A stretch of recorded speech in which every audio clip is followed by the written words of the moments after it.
Hello everybody, it's Nancy News here, and today we've got a lot of broken dates today. And the first news we'll be talking about today is coming from Russia, where we've just gotten news today that Donald Trump says that he'll be speaking to Vladimir Putin tomorrow morning. So Trump declared his upcoming talks with Vladimir Putin is crucial. Peace talks on Ukraine have reached a very critical stage, Donald Trump stated. The US president also added that Ukraine and other key players have agreed that it's time to end the conflict. So Donald Trump will be holding a phone conversation with Putin tomorrow morning. So I believe that will be the 18th of March for our American listeners. So the 18th of March this morning. So very big news. We've also got some rumors that within this phone conversation, Donald Trump is planning to actually recognize Crimea as a part of the Russian territory. So this is rumors. So according to some rumors we've gotten, Donald Trump is apparently going to be recognizing Crimea as Russian territory as part of Ukraine talks. So I'll keep you updated on that. And the next news we've got today is coming from Moscow, where we had news a couple of days ago now, because I haven't uploaded in a couple of days. We'll just quickly go over some previous major updates that we'll just catch up on really quickly. So we had news a couple of days ago that the president of Belarus, Lukashenko, arrived in Moscow, where he met his counterpart, Vladimir Putin. So this is Lukashenko's first foreign trip since his last re-election in Belarus. So let's just go over the key statements that were made by the two leaders of Belarus and Russia. So Putin stated that Russia and Belarus are truly brotherly nations that can serve as an example for others. Russia and Belarus also signed a security guarantee to defend each other's interests and peoples. Putin also stated that Russia supports a 30-day ceasefire with Ukraine, but the key issue is what to do with the Ukrainian incursion in the Kursk region. Putin raised concerns about how the situation in Ukraine and the front line would be monitored if a 30-day ceasefire were declared. Putin also highlighted that Ukraine might use the 30 days ceasefire to continue forced mobilization and try and fix and fortify its positions across the front lines. And Putin also did not rule out discussing a ceasefire in Ukraine with the US President Donald Trump. So big news. Now let's go into some statements that were made by the president of Belarus, Lukashenko. So Belarus stated that Belarus will not become a part of Russia in the near future. Russia and Belarus can come into a single parliament if they are ready. Lukashenko states that the Russian Oryshnik missile will soon be included in the arsenal of the Belarusian army, and that's basically all the key statements we got from the meeting between the two leaders of Russia and Belarus. We've also got some news today that the president of Russia, Vladimir Putin, also held a phone conversation with the president of Venezuela, Nicolas Maduro. So let's just go over some key statements that were made between the two leaders of Venezuela and Russia. So Vladimir Putin first congratulated Nicolas Maduro on 80 years of Russian and Venezuelan relations. Putin also invited Nicolas Maduro, the leader of Venezuela, to attend the 80th anniversary of World War II victory in Moscow the 9th of May, and Russia also signed a strategic partnership and cooperation with Venezuela online. So that's the interesting news coming from the two leaders of Venezuela and Russia. And the last news we've gotten from Russia today is that the Russian aerospace forces have successfully launched the Enagara 1.2 launch vehicle into space. So we can see here in the bottom left corner, we can see Russia's latest space launch, which this rocket was carrying 3 Rodnik satellites for military communications. So Russia has launched 3 satellites into space for communications for its military, and these 3 satellites most likely will be used over Ukraine in Russia's war on the battlefield. And the next news we've got today is coming from Ukraine. So we've just got news today that Finland and Ukraine have just signed a bilateral defense cooperation agreement. So Finland and Ukraine have signed a bilateral defense cooperation agreement, Finland's defense ministry stated. So the two countries have agreed to deepen their defense cooperation, including on armaments, exchange of intelligence, as well as production of ammunition, the ministry stated in a statement. And along with that, Finland has also provided Ukraine with 200 million euros, so big news. We've also got news today that Trump's special envoy, Keith Kellogg, has just been removed from his peace negotiating position at Russia's request, due to, I quote, overly pro-Ukrainian stance. So Keith Kellogg, who was meant to be negotiating on both sides of Russia and Ukraine to settle the conflict, has just been removed on Russia's request of him being apparently overly pro-Ukrainian. So I'll keep you updated on that. But regarding Keith Kellogg, it seems that he's not completely done right now. Apparently, Donald Trump is setting him up as his personal representative to Ukraine, to Zelensky. We've also got news today that NATO Secretary General Mark Rutte has just confirmed today that NATO is off the table for Ukraine. So this has just came out when the NATO Secretary General met Donald Trump. He stated that he confirms that Ukraine joining NATO is off the table, so very big news. We've also got news today that the head of the British Foreign Office has just demanded that Russia accept the offer of a ceasefire in Ukraine without any conditions, writes the Daily Mail. We've also got news that Macron, the president of France, stated that Russia is obliged to accept the proposal of Washington and Ukraine for a 30-day ceasefire. Furthermore, we've also got some statements coming from Volodymyr Zelensky, the president of Ukraine, today. So Zelensky has just stated today that Ukraine is ready for an unconditional 30-day ceasefire. So he stated this with his meeting with the French President Macron. So if you can see here in your bottom left corner, Volodymyr Zelensky posted a post on X where he stated that I just spoke with the President of France, Macron. As always, it was a very constructive conversation. We discussed the result of the leaders' online meeting that took place on Saturday. The coalition of countries willing to work with us to bring about a just and lasting peace is growing. This is very important. And Ukraine is ready for an unconditional 30-day ceasefire. However, for its implementations, Russia must stop setting conditions. We also spoke about this with President Macron. So Zelensky has just stated today that Ukraine is ready for an unconditional 30-day ceasefire. And again, we'll just have to wait for Russia's response to that. And the next news we've got today is coming from the Baltic states and Poland. So we've got news today that Poland, Lithuania, Latvia and Estonia are now officially withdrawing from the Ottawa Convention, which bans anti-personnel mines. So this will allow the Baltic states and Poland to start stockpiling on anti-personnel landmines again.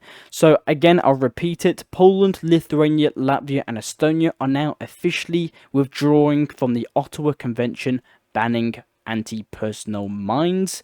And the next news we've got today is coming from Serbia. So we've got news today that hundreds of thousands of people protested in Serbia's capital Belgrade a couple of days ago. So we can see here in your bottom left corner, we can see footage showing massive anti-government protests in Serbia's capital Belgrade. Many of these people were demanding the president of Serbia, Aleksandar Vucic's resignation.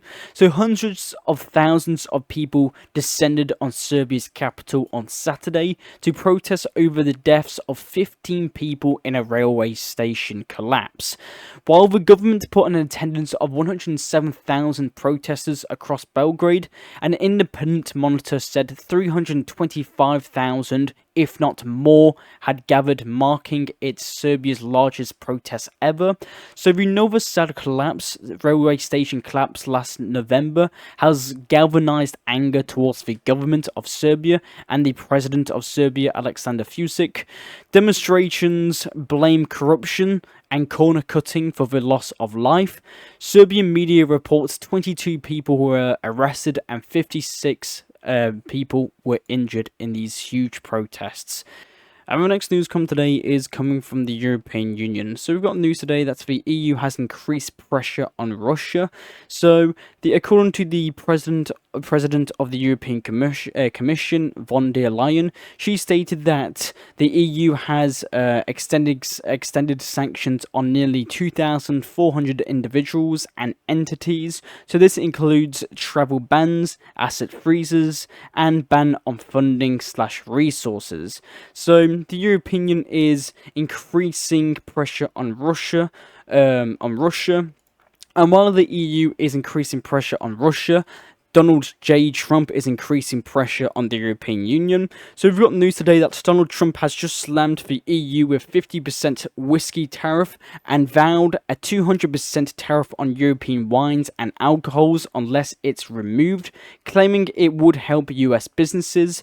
So according to Donald Trump on Truth Social, the European Union, one of the most hostile and abusive taxing and tariffing authorities in the world, which was formed for the sole purpose of taking advantage of the United States, has just put a nasty 50% tariff on whiskey.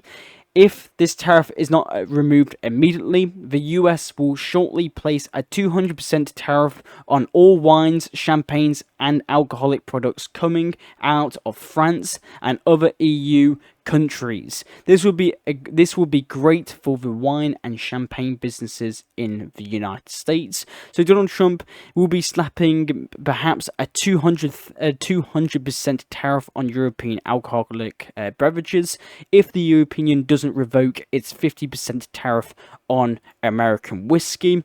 We've also got news today that the Chinese President Xi Jinping has just declined European Union's invitation to celebrate the 50 years of China and EU relations. So the European Union invited Xi Jinping to Brussels to celebrate the 50 years of Chinese and EU relations, and Xi Jinping has declined. Now, the next news we've gotten today is coming from the United Kingdom, where we've got news that the UK has officially submitted a proposal for Turkey's purchase of 40 Eurofighter Typhoon jets. So the Turkish authorities are currently reviewing the offer, which requires an approval from the UK, Germany, Spain, and Italy. Germany has recently lifted its objections, so the UK has officially submitted a proposal for Turkey to purchase 40 Eurofighter Typhoon jets, and I'll keep you updated if Turkey goes along with this. We've also got news today that the United Kingdom has also gave an aid package to Syria, £160 million to Syria in critical aid. So this actually comes days after, we talked about thousands of people who were killed in the country, mostly Alawites and Christians. So the UK has gave 160 million British pounds to Syria.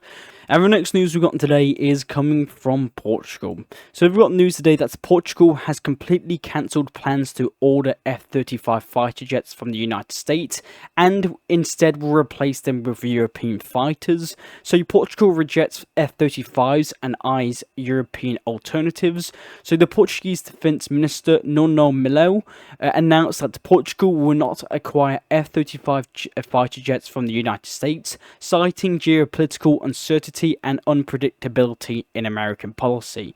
And Portugal instead is showing a huge interest in French Rafale jets instead of F-35 jets. And the next news we've got today is coming from Syria. So we've got some breaking news today that there's been huge clashes on the Syrian and Lebanese border in this exact city here. So on social media, it is reported that the HTS-led forces started an MLRs and artillery barrage against Lebanon's border town of Al-Qasr, this exact town here, after Syrian bodyguards were killed in clashes between Lebanese villagers and the military. So this, if you can see here in the bottom left corner, we can see huge Syrian barrages of the town of Al-Qasr here. So the Lebanese president Joseph has actually responded to the clashes between Syria and Lebanon on the border. So the Lebanese president stated that what is happening on the eastern and northeastern borders cannot continue, and we will not accept its continuation. I have given my orders and instructions to the Lebanese army to respond to the source of fire. So the Lebanese president has given the order to return fire on Syrian artillery units and increasing the tensions between the two countries. So there's been huge clashes between Lebanon and Syria. And the next news we've got today is coming from Israel and Gaza. And it seems that the war in Gaza seems to have just reignited. So we've just got news today that Israel has launched airstrikes across the Gaza Strip early on Tuesday, killing more than 300 Palestinians, including women and children, according to hospital officials and the Ministry of Health of Gaza. So the surprise Israeli bombardment around Gaza threatens to wreck the ceasefire in place since January and fully reignite the 17-month-old war. So the Prime Minister of Israel, Benjamin Netanyahu, said that he has ordered these strikes because of the lack of progress in ongoing talks to extend the ceasefire. According to Netanyahu's office, Netanyahu's official office stated that Israel will, from now on, will act against Hamas with increasingly military strength every day that the hostages don't get released. So, and we've also just got news today that the Israeli Defense Forces have just issued an immediate evacuation notice for residents in designated red zones areas of Gaza, declaring them as dangerous combat zones. So you can see these red outlines here in your bottom left corner and on the main screen here around Gaza. The Israeli Defense Forces have just ordered immediate evacuation notice for residents in these areas due to a most likely Israeli offensive into Gaza again, breaking the ceasefire deal, and the war will most likely continue. We've gotten some news that Trump has actually authorized Israel to resume attacks after Hamas refused to release hostages, the Wall Street Journal reported, cited Israeli officials. So again, the situation is now getting worse and worse. With a ceasefire apparently the ceasefire is about to break, and the on the ground fighting might just spark up again. So I'll keep you updated on that situation right there. But again, this has just came out a couple minutes ago when I started recording, so just take it with a pinch of salt. The next news we've gotten today is coming from Yemen. So the next news we've gotten today is coming from the Houthis in Yemen. So we've just gotten news that President Donald Trump has just ordered the US military strikes on Houthi targets in Yemen with, I quote, overwhelming lethal force. So America has just authorized a huge military campaign in Yemen in the Houthi areas here, the brown and red areas here. So American warplanes and missiles attacked the Yemeni capital of Sana'a and many other huge Yemeni cities in the Houthi control. So if we can see here in your bottom left corner, we can actually see the footage of the US large-scale attacks against Yemeni Houthis, a rebel group. So again, if you can see here in the bottom left corner, we can see the US Navy release footage of US strikes in Yemen. According to the Houthi government foreign ministry, the US statements about bombing military facilities are false, and in fact the strikes hit densely populated areas. So the Houthi forces are saying that the American missiles are hitting heavily civilian populated areas. So according to Houthi figures and statistics, more than 31 people, 31 civilians, including women and children, have been killed in the US strikes in Yemen, and with over 100 others being injured. So the death toll on the US strikes on Yemeni cities has risen to 31 dead and 101 others injured, most of them being women and children, the Houthi government health ministry stated. So these losses are the result of more than 40 air and missile strikes which lasted nearly 7 hours and targeted the capital city of Yemen. And if you can see here in your bottom left corner, we can see the footage of the aftermath of US strikes in Yemen. If you can see here, we can see military sites, civilian factories, and even presidential palaces. So big news. And as a result of this, the Yemeni forces have just announced that they have targeted the USS Harry S. Truman aircraft carrier and a US destroyer with multiple cruise missiles due to the attack. So, as a response, the Yemeni forces have been trying to sink the US aircraft carrier that have been launching the American strikes in the Yemeni Houthis. So, there's just a huge conflict that has been happening in the Gulf of Aden and the Red Sea, where the United States is now setting up a huge bombing campaign in Yemen, and Yemeni Houthis are responding, and they are trying to sink the American aircraft carrier. And obviously, all attempts so far have been completely halted. And we've also just gotten some statements come from Donald Trump today that every shot that is fired by the Houthis will be looked upon from this point forward as being shot fired from the weapons and the leadership of Iran. So Donald Trump is now threatening and linking the Yemeni Houthis with Iran. Trump has stated that every shot that is fired by the Houthis will now be looked upon as Iran has fired it. So, big news. And as Donald Trump stated this on social media, the United States have been undergoing huge reconnaissance operations on the coast of Iran. So we can see here in the bottom left corner, we can see the United States Navy's MQ-4C reconnaissance drones circling off the coast of Iran after the US President Donald Trump threatened Iran with direct consequences for supporting the Houthis, obviously a designated terror organization. So, if we can see here in the bottom left corner, due to the American drones off the coast of Iran, 2 Iranian F-14 Tomcats fighter jets were scrambled to intercept American MQ-4 reconnaissance drones near the Iranian airspace, forcing the drones to alter its course. So apparently, according to Iranian sources, the drones were flying dangerously close to Iranian sovereign airspace near the coastal cities of Bushehr. So I'll just really quickly put that in here. So American drones were flying very close to the port cities of here.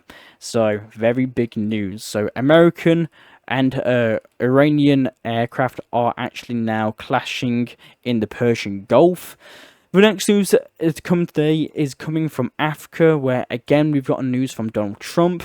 Donald Trump has just opened talks to recognise Somaliland in exchange for military bases, plus taking US and Gaza refugees. So Somaliland, this autonomous region here in Somalia, has been offered by Donald Trump to be recognised by the United States for an exchange for military bases, plus US and Gaza refugees intakes. So I'll keep you updated on this situation, but if America is able to obtain military bases in Somalia, Somaliland, most likely these bases will be a footprint and a foothold to strike the Yemeni Houthis in here. So big news. We've gotten some more news coming from Africa today that Rwanda has just cut off all diplomatic ties with Belgium, citing Belgium's persistent neo-colonial delusions, stated the country's president. So Rwanda has completely cut off all diplomatic ties with the European country of Belgium. Apparently, the move comes after careful consideration of ongoing tensions. So Rwanda's president accuses Belgium of lobbying for sanctions against Rwanda over the Congo conflict. So the Rwandan president stated that Belgians have destroyed Rwanda and have killed Rwandans. We fought to be Rwandans, not Belgians. No one will decide for us. And after that speech that the Rwandan president stated, Rwanda has given a 48-hour deadline for all Belgian diplomats to leave Rwanda. The next news we've got today is coming from China, where we've got news that a Chinese J-15 fighter jet has crashed during a training accident. The pilot ejected safely. So we can see here in the bottom left corner, we can see a J-15 fighter jet a multi-role fighter jet for the People's Liberation Army's Naval Air Force crashing after apparently an engine failure. We've also gotten some news that China's 6th generation fighter jet, the J-36, has completed its second flight. So if you remember a couple months ago now, China unveiled its latest 6th generation fighter jet, the J-36. Now it has completed its second flight. So you can see here in the bottom left corner, we can see China's 6th generation fighter jet, the J-36, complete its second flight.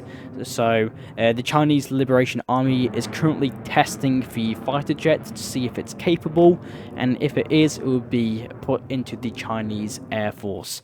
And the next news come today is coming from America, where we've gotten some good news coming from America today. So we've got news today that SpaceX has finally launched its mission to the International Space Station to collect the stranded astronauts. And if you can see here in the bottom left corner, it has finally happened. So we can see SpaceX and NASA teams have finally rescued the stranded International Space Station astronauts that have been left, quite literally, have been stranded in space for 9 months. So they are due to finally return to Earth on March the 19th, so tomorrow, after 9 months being stranded in space. So the International Space Station's astronauts that have been stranded for 9 months are finally returning back to Earth, thanks to Elon Musk and NASA. And we've also gotten some more news today coming from the southern border of America, that the US is now resuming construction of the border wall with Mexico, the Homeland Security Secretary has announced. So she has promised an additional 7 miles or 11 kilometers of barriers and wall to curb illegal migration. And the last news today is coming from Canada, where again we've got news that more and more countries are cancelling F-35 jet programs and deliveries from the US. So the Canadian Prime Minister, the new Canadian Prime Minister, Canny, has just stated that the European companies can potentially actually supply fighter jets to Canada instead of F-35s from America. So the Canadian Prime Minister, the new Canadian Prime Minister, is apparently taking a new step in the European direction regarding its Air Force fighter jets. And that's all the news I've actually gotten for you today. I'm the Unseen News. I'll try and provide you news that medias around the world do not show you. I know I haven't uploaded for, I believe, 3 days now. I've been very busy. My friend had his first amateur boxing match, which I had to attend to. And obviously, I do a job myself. I work, and I just haven't had any time lately. But I'm trying to get into the rhythm again, so thank you for being patient with me. Sorry if I'm a bit rusty still, but if you want to help me personally, consider donating in the link in the description below. I've got a PayPal link, and you could either PayPal me in the link in the description below, or you can become a member of the Non-Seen News channel. And again, thank you very much for watching, and I'll see you all later. Bye.